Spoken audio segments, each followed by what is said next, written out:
وسلم کو فرماتے ہوئے سنا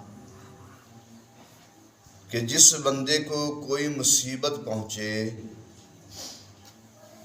جس بندے کو کوئی مصیبت پہنچے تو وہ یوں کہے کہ انا للہ و انا الیہ راجعون، کہ بے شک ہم اللہ ہی کے ہیں اور اسی ہی کی طرف لوٹنے والے ہیں، اور دعا کرے کہ اے رب العالمین، اے اللہ میری مصیبت میں مجھے اجر عطا فرما اور اس سے بہتر بدل میری مصیبت میں مجھے عنایت فرما۔ تو اللہ تعالیٰ اس کو اس کی مصیبت میں اجر عطا فرما دیتا ہے اور اس سے بہتر بدل عنایت اللہ تبارک و تعالیٰ عطا فرما دیتا ہے۔ تو سلمہ رضی اللہ تعالیٰ عنہا آپ فرماتی ہیں کہ جب ابو سلمہ کی وفات ہوئی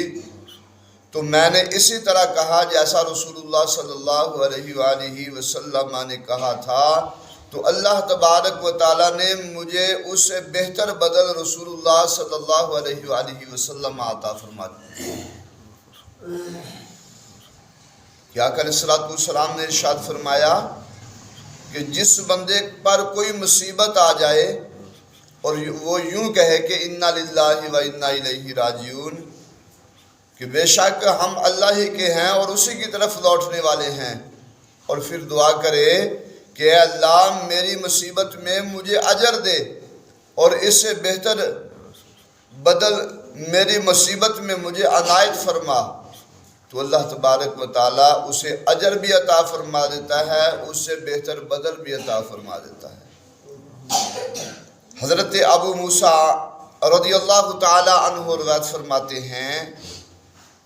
کہ رسول اکرم صلی اللہ علیہ وآلہ وسلم نے ارشاد فرمایا، جب کسی بندے کا بیٹا فوت ہوتا ہے، جب کسی بندے کا بیٹا فوت ہوتا ہے، آقا علیہ السلام نے ارشاد فرمایا تو اللہ تبارک و تعالیٰ فرشتوں سے فرماتا ہے کہ تم نے میرے بندے کے بیٹے کو قبض کیا ہے؟ فرشتے عرض کرتے ہیں جی رب العالمین، جی ہاں۔ پھر اللہ تبارک و تعالیٰ ارشاد فرماتا ہے کہ فرشتوں تم نے اس کے دل کے پھل کو قبض کیا ہے؟ تو وہ فرشتے پھر کہتے ہیں جی رب العالمین۔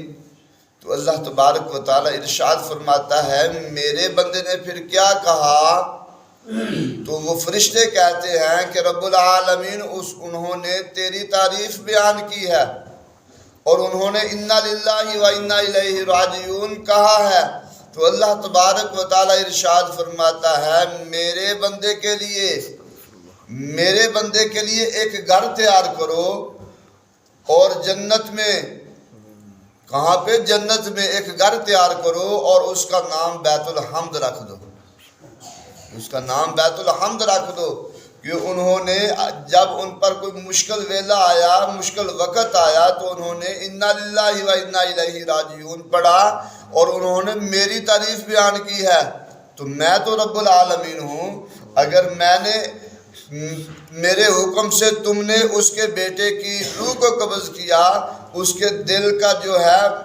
وہ اس کے پھل کو قبض کیا، تو وہ میری تعریف بیان کر رہے ہیں اور میری بارگاہ میں عرض کرتے ہیں انا للہ و انا الیہ راجعون، تو اس کے لیے جنت میں ایک گھر تیار کرو، ایک محل تیار کرو اور اس گھر کا، اس محل کا نام رکھ دو بیت الحمد۔ دعا ہے رب العالمین اپنے پیارے حبیب صلی اللہ علیہ وآلہ وسلم کے صدقے سے ہمیں عمل کی سعادت عطا فرمائے۔